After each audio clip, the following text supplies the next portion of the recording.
incredibly interesting wild card matchup between the Ravens and the Titans. That's the Sunday early game on ESPN and ABC. It's a rematch from last year's postseason, and they played this year. And, of course, the biggest storyline heading into this game, can Lamar Jackson avoid starting his career with a playoff record of 0-3?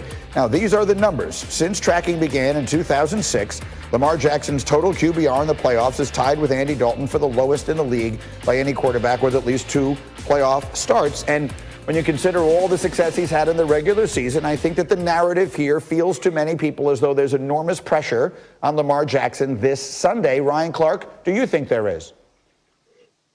You know what? I think there's enormous pressure, but let me say this. Early on in the season, I talked about liking Kyler Murray a little more than Lamar Jackson, and all of a sudden I became this Lamar Jackson hater. But I love Lamar Jackson. I think Lamar Jackson is a great player, and I thought he said something that was very important this week. He talked about not winning playoff games and talked about some of the great players. I didn't mention them or say great players haven't won playoff games as well. Here is how I heard that.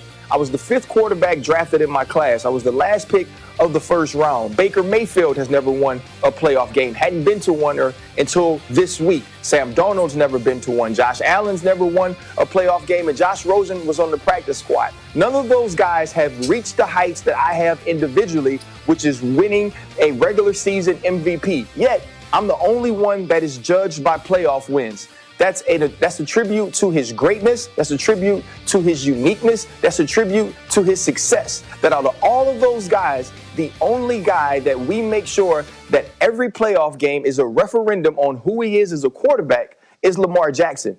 What that tells us is the way that he's played, the way that he's carried himself, the things that he has done are absolutely phenomenal. And does Lamar Jackson need to win this playoff game? Absolutely. But does that mean that he is not a great quarterback and one of the future stars of this league that will carry the shield? Absolutely not. Lamar Jackson needs to win just because the Ravens could get an opportunity to win the Super Bowl, but not because he hasn't proved anything. I happen to totally agree with you, and I was going to make my Peyton Manning comparison, but now I see the look on Bart Scott's face, and I need to hear what Bart has in mind. Go, Bart. I mean, I couldn't disagree with you more, Ryan Clark. You know I love you like a play cousin. But I tell you what, when you talk about Lamar Jackson and why he's held to a higher standard, he's held to a higher standard.